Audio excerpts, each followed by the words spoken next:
as size doesn't matter on the battleground, but precision and the right warhead for the right target does, which result in a tiny drone being able to target Russia's largest 2S7 Pion heavy artillery.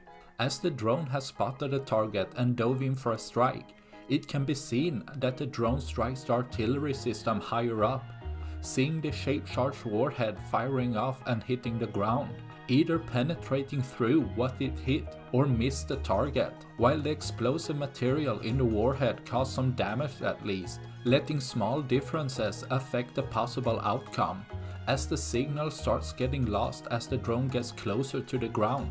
Hitting with precision and the right angle can become almost impossible. But as the Ukrainian drone army shows amazing skill with this, sometimes the margin is on their side and sometimes not, while always worth exchanging a cheap drone against a damaged artillery system. That's all I had for this video. Please like and subscribe for more. Thanks for watching. Bye.